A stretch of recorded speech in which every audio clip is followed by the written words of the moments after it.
wait, I know you are saying, Bongs, today it's a court judgment day, right, in the Meiwa case. And look, it's not a judgment per se, but it's a ruling. So today it's a ruling day. And to those that don't understand, I will explain to you what is happening. But I've got good news for you. And also, I don't know, it's bad news to others.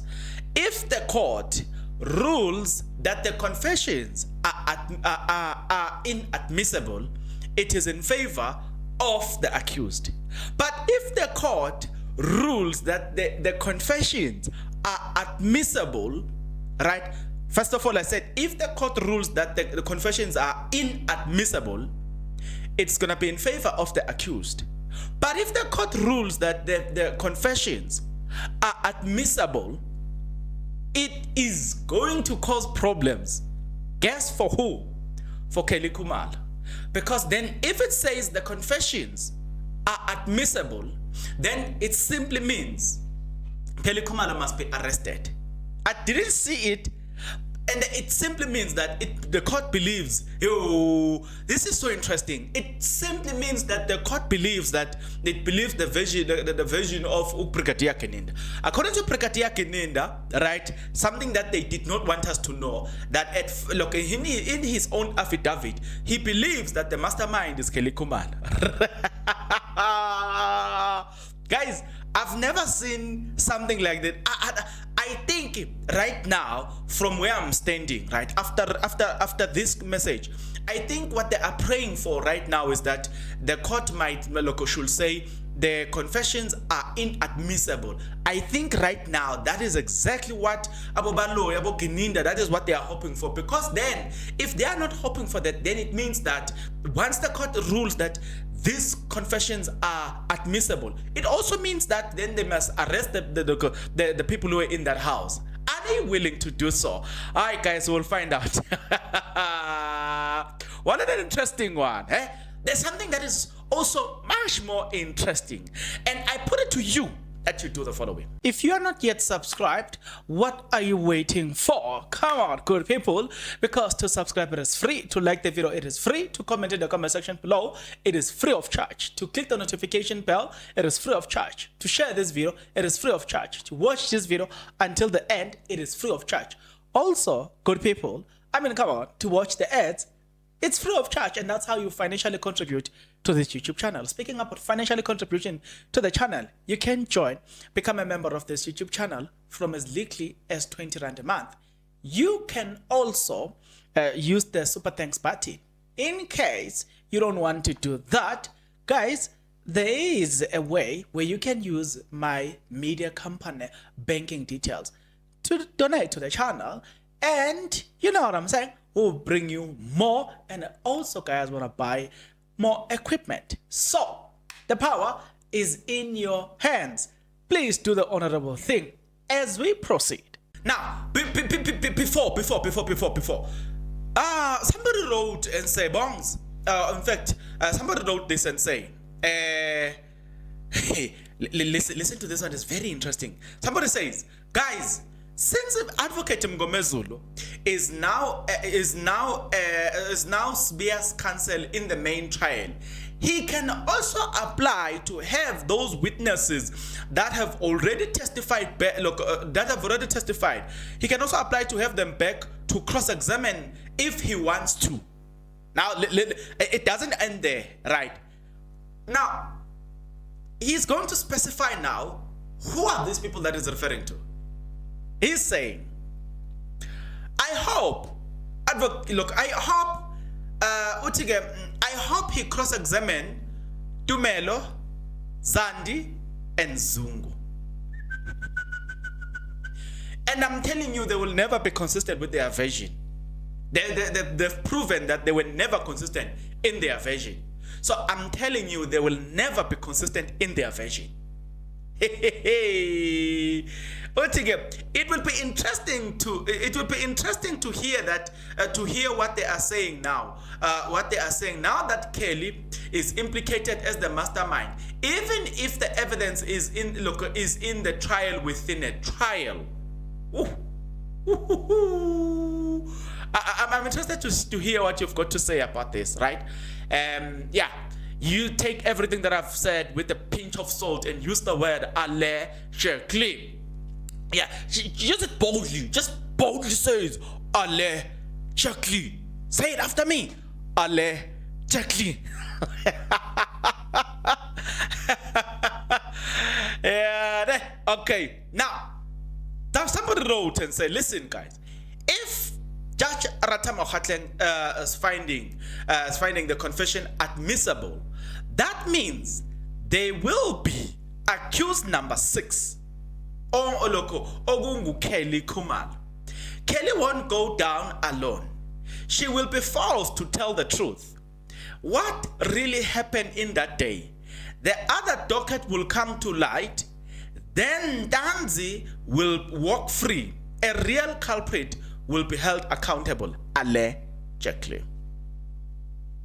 Then if Judge Rata finds the confessions not admissible, then it's game over for the state because they don't have the solid evidence against the accused. They only have those alleged confession. Either way, I don't see how the state will win in the main trial without any evidence linking the accused in the crime scene.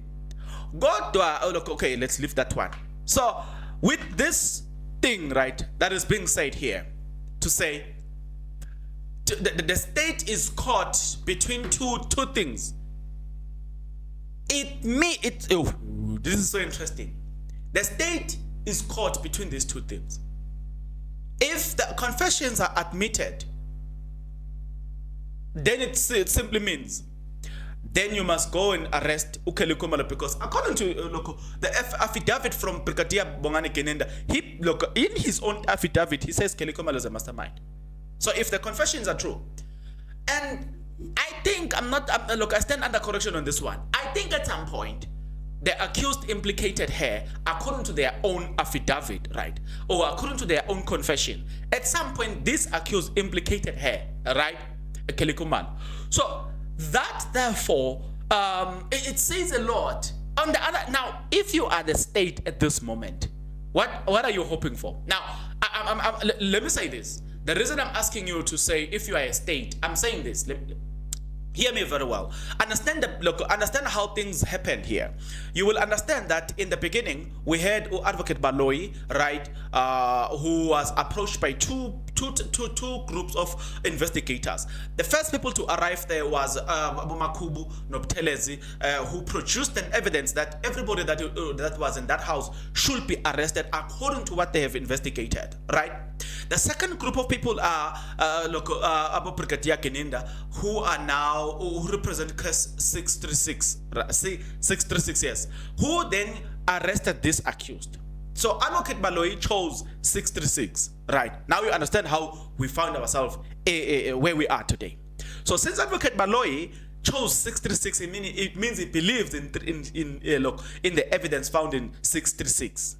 But then in the very same evidence found in 636, the affidavit, you will remember there was an affidavit that Advocate Mgomezulu pushed this guy named Brigadier Bongani Kenenda to say, please read this one as well. And that's where we found that, so you believed at some point that this is the mastermind when referring to Kelly Kumalo, but why didn't you arrest her? To further perpetuate the idea now, or to further interrogate the idea, then the state called Colonel Lambasta Stein, who is a cell phone mapping expert, he comes and he gives us, now listen, what I'm about to say, understand it now in this context. The first person is Brigadier Bongani Kenenda, who says in his own affidavit that Kelly Kumalo is the mastermind. And before I go back to Colonel Lambasta Stein, please remember this. After Brigadier Bongani Kenenda had said that, you will remember there were leaked documents that they believed that Kelly Kumalo hired these people, the hitmen, right? Then was borrowed an amount of 250,000 rand. 45,000 rand was used. After taking Senzomiwa's life, she was to pay the balance. Did you see that, right? So you have that, but she was not arrested. Okay, we say, okay, we'll understand. At the back of what the foundation that I've already laid here. Boom, the next one. The next one is this, where Colonel Lambasta Steyn from the South African Police Service said there was a communication between accused number 5, I forgot the other one, with Kelly Kumalo when they were in Kimberley. He names all of these things. And then it perpetuated the idea that she is the mastermind, right? You remember also the SMSs that we read coming from the phone of Kelly Kumalo, which said, and this one I'm not even saying allegedly because it was said in court. The SMS says, I can almost not forgive. It was sent from Kelly Kumalo to Zandi Kumalo, which said, I can almost not forgive myself if I cannot get rid of him, Senzo Meyiwa, via SMSs. And at some point, she even complained and said that Senzo Meyiwa had brought a dark cloud on the look or something of that sort to their family. Yeah, so she feels like God is punishing her. I'm talking about something that you can go Google it and say SMS is sent by from Kelly Kumalo to Zandi Kumalo. It is there already on the internet because newspapers have already written a lot about it. It does appear on the internet. I've seen it, so you can Google what I'm saying. So it just perpetuates the idea, the SMSs, the calls, the affidavit from Brigadier Bongani Gininda, the leaked document, 4 of things. It puts Kelly Kumalo as the mastermind in this whole thing, right? Who hired these people? I'll talk about on a separate video. I'll talk about it, and I will interrogate this even further. But for now, we are just saying it in passing that according to the very 636, it believes that Kelly Kumalo is the one who hired these people to take Senzo Meyiwa. Funny enough, she's not arrested. So what will happen if the confessions are admitted or not? Do you understand how it puts everybody into the corner now, right? I believe, honestly, so I believe that the state will opt for a very, I will say, look, I wouldn't say amicable, but I think they will opt for this one and say, if we lose the case, then it's fine, right? If the defense win, I think that's the best. For me, if I was in their shoes, that's the best place to be right now. Because if not, then we will say, because remember the law says that when the trial starts, you must have completed your investigation. So if, for instance, you in your affidavit, lead investigator Brigadier Bongani Gininda, you believed that this woman is the one that is the mastermind in this thing, right? So if that's the case, number one. Number two, the leaked document, right, which says she's the one. So if, for instance, you believe that the evidence of the cell phone mapping expert from the South African Police Service was also furnished to you earlier on before the trial started, and it therefore cemented your idea or your believed you believe that she was the mastermind. So the question will be, having all this type of evidence, why didn't you arrest her? Why haven't you arrested her? Because you had all this evidence at hand, yet you only chose to persecute, because persecution is something else, prosecution is something else. So you chose to persecute, and you also chose to prosecute the 5 accused in the box. Do you see how how it pans out? But then somebody says, even if then Kelly Kumalo decides that okay, she gets arrested, they are saying she will never go down alone. She's going down with a lot of them. And somebody saying it's gonna be so they don't want also to put her in such a position. What a best place then to be than to say, let this case lapse.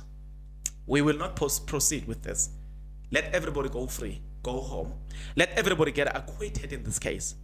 Then we don't have to be stressed about it. But then another problem then is, wouldn't case 375 put them in the corner now? Now, how is case 375 putting all of them now in the corner? Is that case 375 says everybody who was in that house must be arrested. But then it doesn't end there. It says, case 375 says, Baloyi must be arrested, Advocate Baloyi must be arrested. Why? For defeating the ends of justice. Case 375 says, the lead investigator, Brigadier Bongani Geninda, must be arrested. Why? For defeating the ends of justice, right? At some point, there were allegations that she even stole certain dockets, certain confession that would have implicated the people who were in that house, right? So do you see where it goes, where we're going with this, right? That is case 375.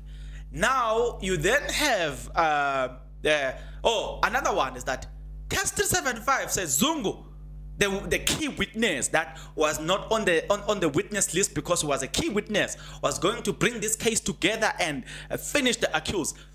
Case 375 will prove that Zungu was a liar, and also Zungu must be arrested. So if you belong to the other team now, do you let the case lapse and everybody go free while there is case 375? Will you allow that? I don't think. If I was in their position, I would allow that. Maybe it makes sense now why Brigadier Bongani Geninda, as per what Usenzo Meyiwa said, with a video that I'm gonna insert at the end of this video, right? Just to show you that I'm not just talking, I'm right? I'm not speaking lies here or speculations. It's something that Sfiso Meyiwa said, and he proves that I called so and so, I called so and so, I called so and so to ask this, and this was confirmed by the Hawks to say they received a call from Brigadier Bongani Geninda saying they was telling Makubu to drop case 375. Sorry guys. So it begs the question. Hey, how do you drop? How do you this is gonna be interesting. How do you allow case 375 when case 375 will implicate you? Which options right now do you have? Are you pushing that these people must be found guilty, the 5 accused? But then is it, look, do you see the corner? Will not that affect you in a sense that once they are found guilty, also you must arrest the person that you didn't arrest from the beginning? You get a point? Does it not put you in the corner? Say for instance, you decide not to arrest that person. Legal minds, I'm not one, but legal minds, wouldn't they see an opportunity to prosecute you for not arresting this person when in your affidavit you believe that she must be arrested too as the mastermind in this? So I don't know if you see the tight corner here. Yeah, I don't know, but it's kind of like some people didn't calculate when they were taking this move. It's kind of like that. But I want to stop this video here, and I'm going to insert the one of Meyiwa from here. So you and you guys will see each other in the next video. But until such a time, please take care. Good morning. My name is Fiso Meyiwa, brother of the late Senzo Meyiwa. Hey, I'm very disappointed here by what the SAPS is doing. Last week on the 24th of September, I heard some rumors that Warrant Officer Makubo was receiving threats from Brigadier Geninda. Brigadier Geninda is the one who is investigating my brother's case, a murder case, case 636 of 10/2014. And Warrant Officer Makubo is the one who is investigating the second docket, case 375, which is defeating the ends of justice. I then called Makubo and asked him about this. He confirmed that he received a call. He received a call from General Kadwa. General Kadwa is the head of Hawks in Gauteng. Kadwa said he was informed by Brigadier Geninda to tell Makuba that he must withdraw from case 375. Makuba is the one who is a complainant on the docket. And that surprised me. And then I decided to call the Minister of Police, General Cele, Minister Cele, and then I called General Libya. I called National Commissioner. They didn't. National Commissioner responded and they said that he was going to call Kininda and Makuba, but the other two, they didn't respond. And then I decided to send them messages. And then General Pogani, who is the secretary of the minister, she responded and said they are going to deal with this matter. But when I called Makuba yesterday, today is the 5th, I called him on the 4th, he said no one has called him about this matter. And I'm very disappointed. And Makuba's life is in danger. Because this docket has got evidence that Kininda stole a docket, he stole a statement from this docket. And Makuba is the one who's got evidence which can prove that Zungu is lying in court. And another thing, this is